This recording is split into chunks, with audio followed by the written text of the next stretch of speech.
In this video, I'm going to take a look at the new CN Intermodal Rail Terminal, which is currently under construction in the town of Milton. It is, unfortunately, become quite a controversial subject amongst a lot of people who live here, politicians and such. So I'll talk a bit about that as well.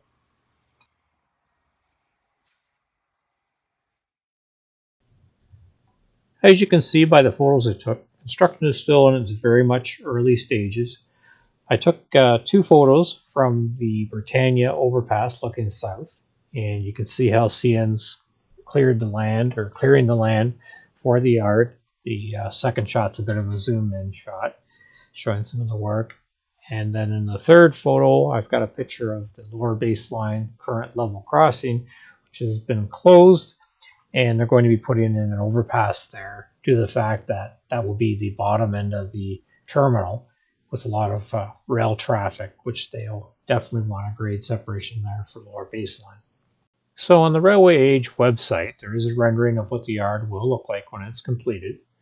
You can see up here Britannia Road Overpass, which is where I took a couple of pictures from facing south at the early construction. So you can see the terminal along here beside the main line.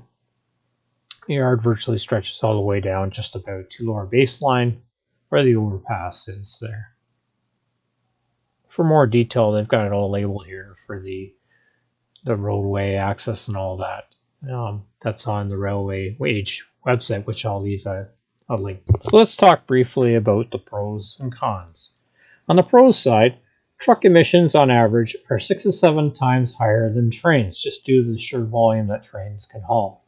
Now here we're talking about not apples to apples, as we're talking about basically some light switching with regards to intermodal terminals. Not the same as loose car switching, but still it will burn more fuel. But trucks are the same thing. When they're around warehouses, they tend to do a lot of idling and slow moving and such, and burn more fuel as well. And another pro, location. Growth these days has been very heavy in the western part of southern Ontario, specifically the western GTA, such as Milton, and heading out towards the Kitchener-Waterloo area, Cambridge. Warehouses going up, especially in the Milton area. Tons of warehouses going up, and I'll get to more of that in a minute. Really, and the bottom line there, if you think about it, with all this new development and businesses in that area, those trucks currently are going along the 401, past Milton to Brampton, clogging up the highway. If those trucks were to utilize the new terminal in Milton, they'd be exiting Milton and not using the 401 between Milton and Brampton, which would be a huge benefit to those in Milton who commute along the 401 every day. Now on the cons side, there will definitely be more traffic in Milton, more truck traffic that is. That is already on the increase if people are not already aware due to the major warehouse building, but obviously this would add more volume on top of that. It has been noted that there are 3 major contaminants that they are worried about, which is benzene, PM10, and benzylpyrene. Not sure if I pronounced those all properly, and apparently the study found that the increase in those would be fairly heavy. Using the current status, I believe, of what trucks are giving out in emissions, and I guess diesel locomotives as well. The main concern with these pollutants is the fact that there are residential houses, schools, and a hospital within about 1 kilometer of where this yard is going to be located. Now, however, once again, I have similar concerns about the latest warehouse locations in Milton, and once again, I will discuss that later. Now, on a bit of a caveat there, CN has announced that they were going to do a pilot project as part of its intermodal fleet would be done with electric vehicles. In order to do this video, I did do a fair bit of research, and I'll leave links to some of the websites I checked out. One is the Halton Region website and their position on the intermodal, which obviously they're against it, and then the CN website on the Milton Intermodal Terminal. An article from Inside Halton back in 2008, and I'll talk about that discussion. That was basically when CN said they were halting plans to build the terminal. And then the rendering of the CN terminal, which I mentioned earlier as well by Railway Age. I'll leave that link as well. I almost forgot it, but I will also leave a link to a segment on Global News, which in that segment they interview a bunch of people, including local residents, politicians, including the mayor, as well as I believe, a consultant and some other people as well. So it's a good video to watch. So here are some of the facts. So let's start from the beginning. So apparently about 20 years ago or so, CN, using some numbered companies, quietly started buying up land in the area and then announced in 2000 of the intention to build an intermodal terminal in southwest Milton. Now, to me, this is getting off on the wrong foot. And I don't know if it's the age-old attitude of the railways or what, but why would you do that? Why wouldn't you be open about what you're wanting to do and try and work with the local communities in that, especially that long ago when development was still a long ways off?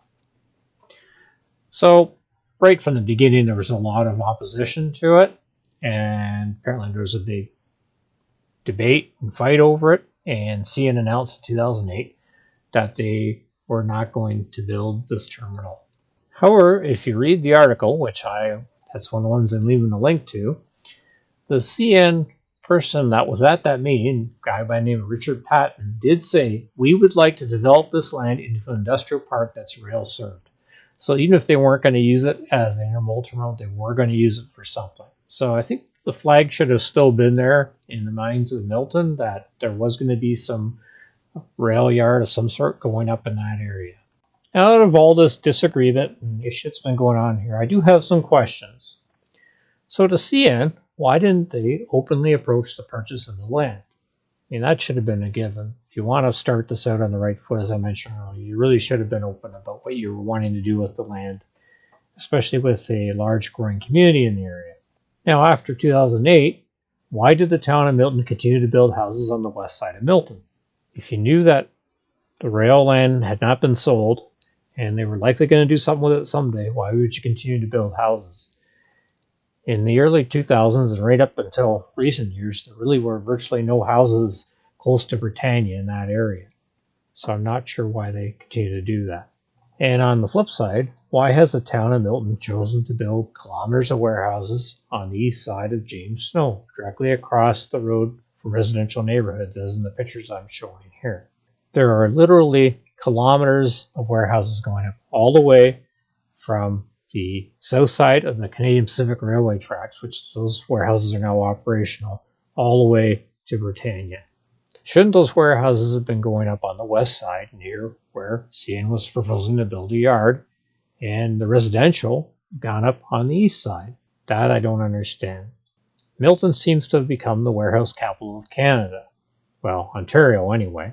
Apparently, building all these warehouses in Milton is a good idea, yet building a nearby terminal to take trucks off the road quicker rather than run all the way to Brampton is a bad idea. Now, look at these warehouses in the east end. You look at the footprint, there will easily be 1,000 trucks a day running out of this area as well, with the same pollutant issues that are being discussed about CN on the west side. So I'm not sure why there's no opposition to that, but anyway. I guess the question is, did the developers for the commercial land on the east side and the residential on the west side have already purchased the land, which may be quite likely, but was there not maybe an opportunity to do a land swap and thus maybe right itself for the development and planning of the town? So at the end of the day, it looks, at least in my mind, like the yard is going ahead, it's being built, it's inevitable. I could be wrong, maybe it can be stopped somehow, but I don't think so. So if that is the case, then why don't the various parties try and work together to minimize the impact? Let's work on traffic flow, for instance. Now, I see Tremaine Road, which is almost virtually, it made into this wide road. It suddenly ends on the south end of 401. For some reason, I don't know why now, for about 3 years or more, construction has been halted where a very key interchange, which I think residents of the west end would also appreciate an on-ramp there instead of having to access the highway either at Ontario Street or going all the way to James Snow to get on the highway in the morning and the afternoon. Another thought would be, why not put pressure on the feds? I see that the local MP is also against the yard, so why not push harder on regulations for more efficient trucks and engines.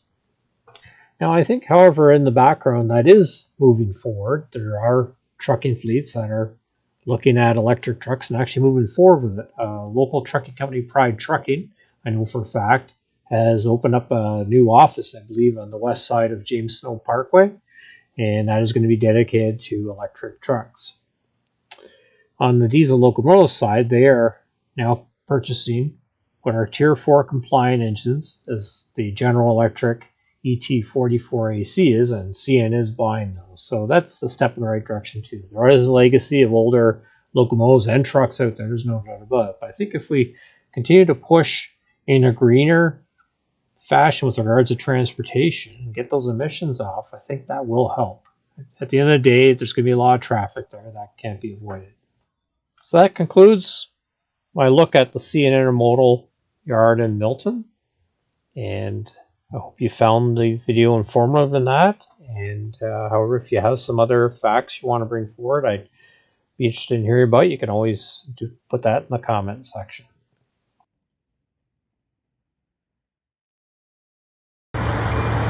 Thank you for watching this video.